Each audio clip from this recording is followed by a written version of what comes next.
All right, I think we're going. Are we ready? Okay. Well, folks, I appreciate you coming out today. It's a real honor for me to be here in my old haunts here in the General Assembly, where we have the longest continually meeting legislative body in the Western Hemisphere. So great to be here where the history of this nation was born. So please come on in and have a seat. The reason I called this press conference today is to highlight what I think is a long overdue effort to make sure that we restore the Chesapeake Bay. And there's lots of efforts that go on, whether it's at the federal level or at the state level. And I think we all watch through the years and watch what's happened with the Bay. And I don't think any of us are satisfied with where we are as far as that progress. And I feel very strongly that the Bay is at a tipping point. A tipping point that if we don't do something immediately and don't do something substantive, that we will risk losing the Bay as we know it as the most productive water body in the world for our children and our children's children. So I feel very strongly that now is the time to act, and I want to specifically thank and recognize members of the General Assembly that have been real stalwarts for Bay restoration. Folks like Ed Scott, who's on the Rappahannock River Basin Commission, Senator Stewart, who has his own commission to look specifically at the Bay and the things that are going on there, things that need to happen. Senator Ralph Northam from the Eastern Shore, and Senator, you know how important our marine resources are to this state and also to our nation. So we appreciate your efforts. We want to make sure that those efforts continue, and I look forward to continuing to work with members of the General Assembly along those lines. And I see Carmen Kilduff has just walked in. She's from Delegate Albert Pollard's office. He has certainly been a stalwart on the Chesapeake Bay and its restoration, and we worked with him on a number of Bay issues and look forward to continuing to do that. We also have other folks here today from the Chesapeake Bay Foundation. Ann Jennings is here. We also have folks here from Ducks Unlimited, the Virginia Seafood Council, the Virginia Watermans Association, all critical partners in making sure that we restore the Bay. And I'm sure you all know the geographic attributes of the First District. It runs from Hampton all the way up to Warrenton, and essentially it includes all of the eastern portion of Virginia outside of the Eastern Shore. And it is a fantastic district. It is intricately linked to the Bay. Its economy is linked to the Bay. Unfortunately, the economy there, as it relates to our natural resources, is not as strong as what it used to be. It is in need of resurrection. Certainly that part of our economy, when we talk about creating jobs, we cannot forget about the Bay being a creator of jobs. So we have Delegate Pollard here. Albert's certainly been a strong proponent of Bay restoration and making sure that we do everything we can to restore the Bay. You know, prior to coming to Congress, I spent time here in the General Assembly, and was very concerned about the efforts going on with the Bay. And you know, we were able to get some things done then. The General Assembly continues in that line to make sure they're doing all they can to put dollars toward Bay restoration. Obviously, in these challenging times, it becomes even more, I think, of a need to make sure that we restore the Bay and make sure that we make that commitment to restore the Bay. You know, with the Bay being the largest estuary in the United States, home to some 16 million people, with a population that increases on an annual basis by some 170,000 people, it's a challenge. We have over 1,000 local governments, 150 major tributaries, 100,000 streams and rivers, and over 7,000 miles of shoreline. And it becomes a real challenge to figure out how we effectively restore the Bay, making sure we bring together all the efforts, both at the federal level, at the state level, and at the local level. In a lot of situations, that coordination hasn't taken place in the way that it needs to. And that's one of the reasons that I'm here today to talk to you about the bill that we're going to introduce in Congress that will, we think, focus that effort, making sure that we know exactly the amount of dollars that are being spent on the Bay and what the outcome is. I think we have some real challenges out there, and the amount of research, funding, and attention dedicated to the Bay is unprecedented and it's unmatched. And when you compare it to other watersheds, what we want to make sure is that those resources are doing all that they can to restore the Bay. And there's some models out there to show that it can be done. When you look at other places out there like the Florida Everglades, the California Delta region, the Great Lakes, we see water quality programs there coordinated through the federal government that have been successful. So we want to make sure that we are doing those things and making sure that we are demonstrating success. That is the key. You know, there have been some successes out there. I don't want to be negligent of mentioning those successes. Things like the restoration of the striped bass. There's some encouraging numbers in Atlantic sturgeon. I think we need to do a lot more there, but we're beginning to understand a lot more about the Atlantic sturgeon, especially in the James River. Increased access for shad. We have opened up a variety of tributaries by taking down dams, so shad spawning habitat has increased. So there's some good things going on out there, but there's still some pretty sobering statistics out there. Our blue crab populations are down by 70% since 1990. Native oyster populations are currently at 1% of historic levels. So there's some parts of our ecosystem out there that aren't doing good. And as we know, our nutrient and sediment reductions are way, way behind our Chesapeake Bay 2000 agreement goals. So we haven't done the things that we need to do, and we've got a long ways to go in order to bring the bay back to where I think any of us would be comfortable. And I don't have any misgivings about where we would like to go. You know, I think we all would like in the back of our minds to have it the way it was when Captain John Smith arrived here, but we realize that that's probably not realistic. But I do think it's realistic to have the bay restored to where it was in the middle part of this century, the 1950s, which is just about where the Chesapeake Bay 2000 agreement goals state. That, I think, is very realistic. In that period of time, in the mid-1950s, the bay was the most productive water body in the world, period. So I think we have a moral imperative to restore the bay, at least to that standard. And you know, there are a lot of different ways that we can do that. If you look at how the federal government budgets, unfortunately, it doesn't look at efforts. It looks at budgeting in what I call stovepipes. It looks at what this agency gets, what this agency gets, and what that agency gets. And the problem is bay restoration takes place across a variety of different agencies. But the problem is when budgeting takes place, agencies don't talk to each other. So one agency may ask for money for one area, another agency may ask for the same pot of money. They may not coordinate the expenditure of those dollars. A perfect example is the restoration of the Atlantic sturgeon. You may have the U.S. Fish and Wildlife Service that's asking for money to do spawning and studies on Atlantic sturgeon. But if you have the Corps of Engineers who's in charge of preserving bottom looking at it and not making sure that they make decisions to preserve Atlantic sturgeon spawning habitat, that is gravelly bottom in places like the James River, then you can have an agency that's spending money to restore sturgeon, but another agency that's not doing anything to maintain spawning habitat, and you can have two efforts that are opposing each other. So what we need is to make sure that we have coordination of how budgets are done. And this is a method called crosscut budgeting, and that is instead of looking what each agency gets for bay restoration, you look at the total expenditure on bay restoration across agencies. And then we know exactly how many dollars will be spent each year on bay restoration, rather than trying to dig down through agency budgets and figure out what they spend and how many dollars they give out for grants and those kinds of things. So our bill will look at putting in place cross-cut budgeting, and that will make sure that we identify each year every dollar that's being spent on the bay and require that agencies talk to each other in making those budget requests. So we think that that'll be very, very significant in the way that we recover the bay. And what this will do is it'll require the Office of Management and Budget to coordinate with federal agencies to see exactly how many dollars are being spent.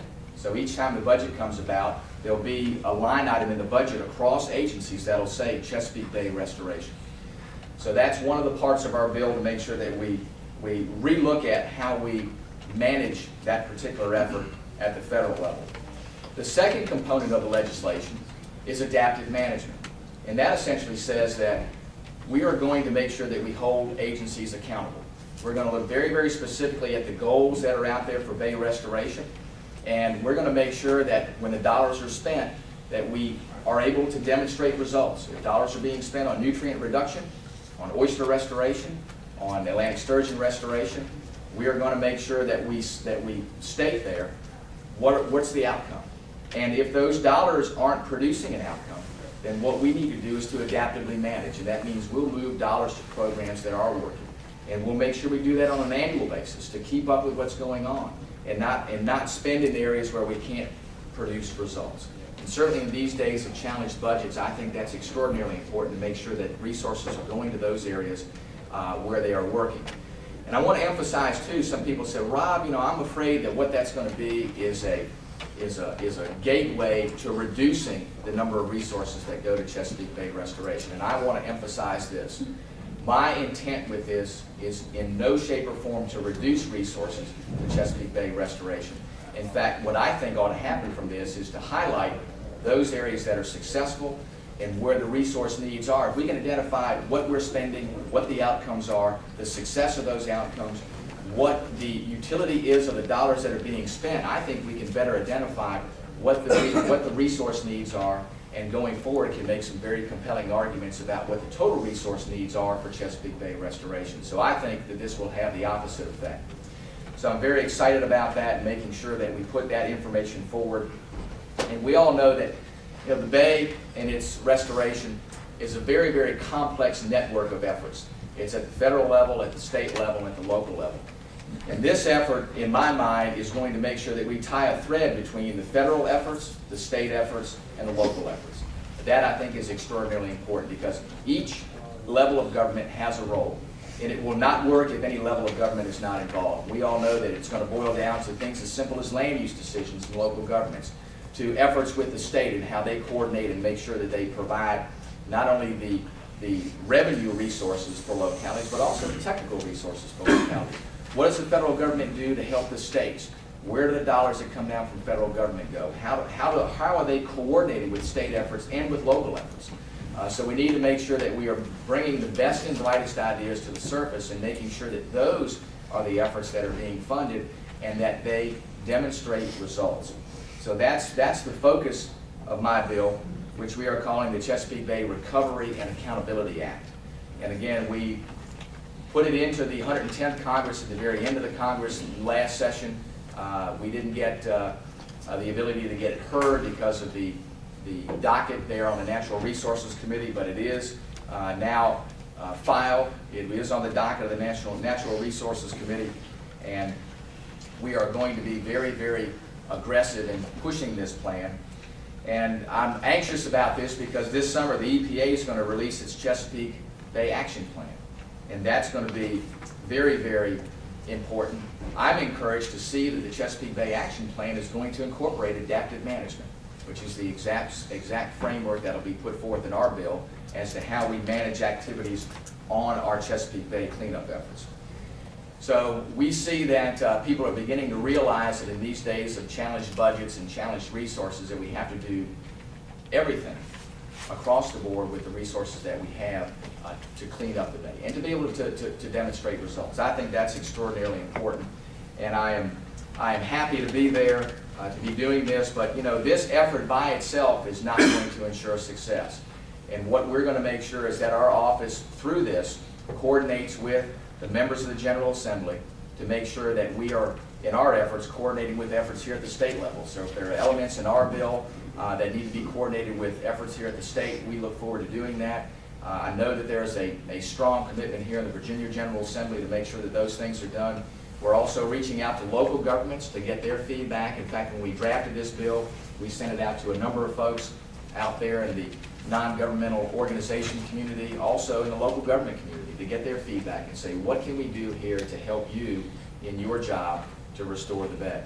We're looking forward to working with the members of Congress up and down the Bay watershed. Initially, we've gotten great feedback from those individuals. It's my hope here in the next 3 weeks to have each member of Congress that represents a district in the Bay watershed to sign on as a co-sponsor.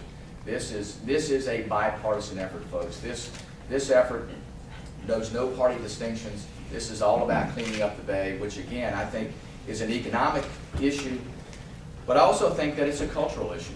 I mean, all of us here in Virginia and anybody that lives on the Bay watershed knows that this bay is an important part of who we are. It's an important part of our culture, an important part of our economy. We have to make sure that we put forth the effort to clean it up. And as I said, we are at a tipping point. If we don't do something now and make a significant effort, and I'm not trying to belittle the efforts that are being made in the past, folks, but we have to, I think, elevate this effort by orders of magnitude in order to be successful. And I think that that's where they are, and that's why I feel so passionately about this. And again, it won't work if it's just a federal effort. So what I'm putting forward is a piece of the puzzle that will work with state efforts, will work with local efforts. And there's one last piece of the puzzle I have to emphasize. You know, government can't do everything. Government certainly plays a role in this. But folks, if we don't, as people that live in the Bay watershed, if we don't collectively begin to say, we're going to need to live a little bit differently, and we're going to need to make sure that we as individuals look at what we do each and every day and how it affects the Bay, then all the government programs in the world won't ensure success. There are things that we can do as individuals living in the Bay that will add to the success of what's done at the government level. If we do that, if we look very closely at what we do every day, whether it's how we put fertilizer on our lawn, whether it's how we dispose of our kitchen waste, things as simple as that, just little things. And minor changes in how we live can make a significant difference in the water quality in the Chesapeake Bay. So I'm convinced that if those things happen across the board, and they have to happen, folks, it's not a matter of if, it's a matter of when, and the when is today. And that's why I'm so passionate about this bill here on the Chesapeake Bay and making sure that we renew those efforts. And I look forward to working with everybody here on those efforts to clean up the Bay.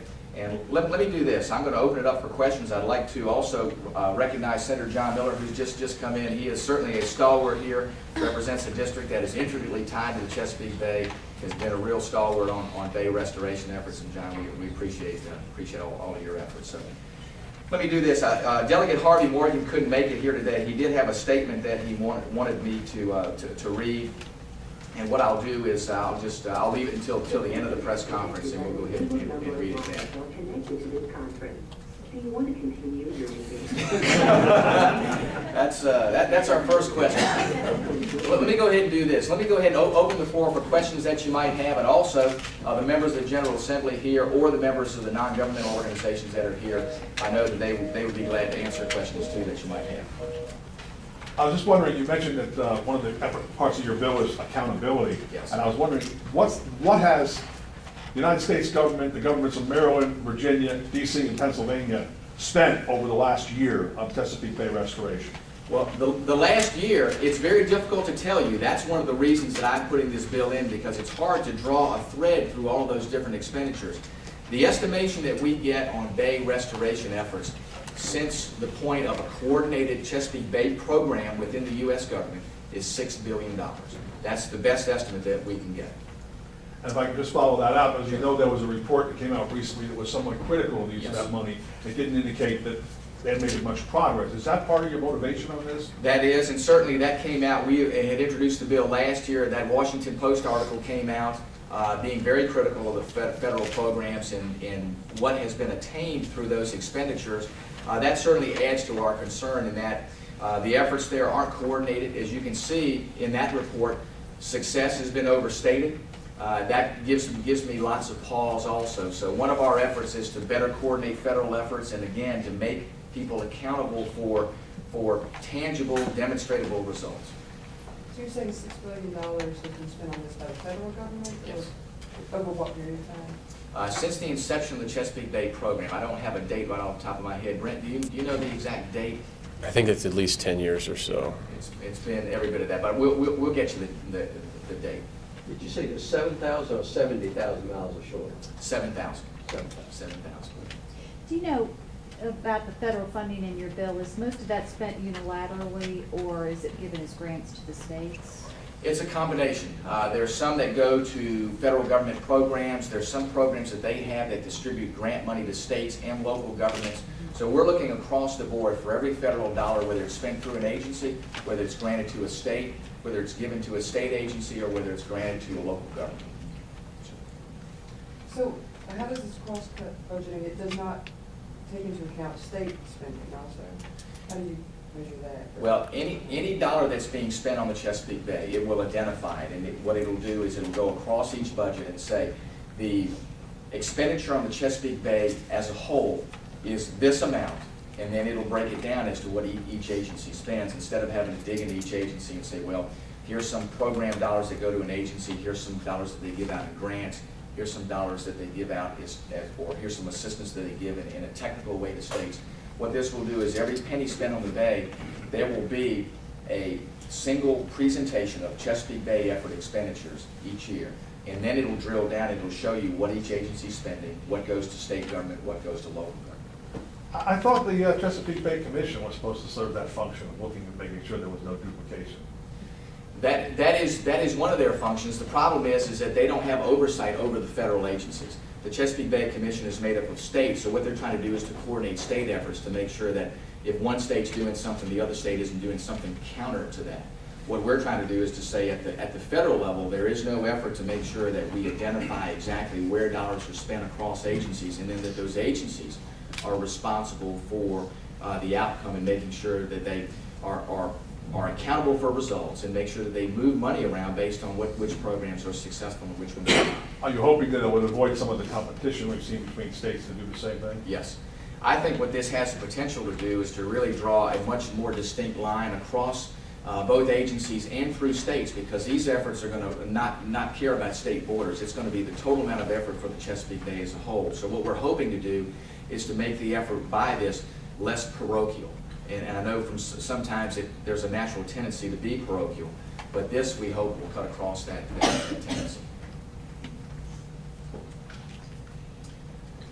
Other questions? How about any questions from the members of the General Assembly? Members, how about for members of non-governmental organizations that are here? Well, folks, let me do this. I do have a statement that Delegate Morgan wanted me to read, and it reads: Delegate Morgan is unable to be here today. However, he would like to express his appreciation and support of Congressman Wittman's proposal to restore the bay. And I'll leave the rest of it here with you. He's got some other comments here as chairman of the House Agriculture, Chesapeake, and Natural Resources. I have one question. You said you're trying to get the rest of others of the delegation to sign on. Do you have any co-sponsors now? We just put the bill in on Friday, so we don't have any co-sponsors right at this point, but we did have a large number of people in the previous bill sign on. So what our focus is to get everybody that represents a district in the Chesapeake Bay watershed to sign on. And what we've asked with the chairman is to make sure that that happens before the bill comes up in committee, because I want to make sure that when it comes up in committee, it's got across the board support. Rob, I just want to thank you for your leadership on this issue. I think many of us are aware that the state or the condition of the bay, or how we've allowed it to lapse into the condition we've allowed it to lapse into, I believe is nothing less than criminal. And I agree with you that we've got to take bold actions, and I really appreciate your leadership on this issue. And thank you for bringing this forward. Well, Senator Stewart, thank you. And I tell you, all the members of the General Assembly that are here in this room are leaders on the bay. Delegate Pollard, Delegate Scott, Senator Stewart, Senator Norman, Senator Northam, all I think feel as passionately, if not more so, about the bay, and know that it's going to take a concerted effort to make sure that we get the results that we're all satisfied with, and we haven't gotten to that point yet. Any other questions, Ken? Yeah, Rob, you talk about tying all three governments together. I think that's long past due. And I tell you, I say that for a lot of reasons. I mean, everybody knows I'm very passionate about this. All three governments have let us down. I've got a dirty workplace today to work in. I mean, it's disgraceful. But not only does Virginia's Constitution protect, we've got protection, a constitutional right to clean water. There's also a public trust issue here with what's going on. And many of you heard me talk about, reminisce about my younger days and then refer to my grandchildren. And these two boys deserve better. Thank you. Ken, thank you. I couldn't agree more. I think this is a moral imperative for us to make sure that we leave this bay for our future generations better than we have it today. Absolutely. Congressman Wittman, I'd just like to say on behalf of the Chesapeake Bay Foundation, we join Senator Stewart and Ken Smith in their remarks already, and very much appreciating your leadership on restoration of Chesapeake Bay, and offer our support as we did last fall on your legislation. Well, we appreciate that. You know, it's going to take all of us in this room to make this successful, and I think I think we're at a situation where everybody that has any interest in the bay needs to stand up and say, I'm sick and tired of this. I'm not going to take it anymore. We are going to clean up the bay, and we're not going to put it off until tomorrow or the next day or the next day. we're going to do it today. And then we're going to do it tomorrow, and the day after, and the day after. I think that that's exactly where we are. I know I hear from people that have that high level of frustration. Folks like Ken, who work on the water each and every day, when they go to their office, say, wait a minute, why is my office like this? And how did it get this way? And I'm not going to stand for it anymore. It's got to change. And the resource issues that we deal with today are all interrelated. The common thread that we have on all the issues of the Bay go right back to water quality. So if we don't improve water quality, there won't be the fish there for the fishermen. And I don't care how hard you fight about who gets to catch what portion of the fish that are out there, what portion of the crabs out there. If we continue to fight over a shrinking pie, then we're forgetting what the common thread is, and that is the reason those resources are shrinking is because of bad water quality. Congressman, on behalf of Ducks Unlimited, we as well are very excited by this opportunity. I think the key to the legislation for us as a leader in wetland conservation is that this will ensure that the money is spent efficiently and effectively on the ground, more so than it is currently. We want to make sure that all the dollars go to where they need to go, which is on the ground restoration, whether it's helping the oysters or wetlands and the ducks or the geese, whatever it may be, and it's actually still on the ground. So we applaud your efforts as well. Thank you. I appreciate that. And thank you to all the members of DU for your help and support. So we appreciate that. Any other questions, comments? All right, well, folks, we appreciate you being here. Look forward to continuing to work with all the members here at the General Assembly and the NGOs and cleaning up our bay. So thanks again. You got it, everybody.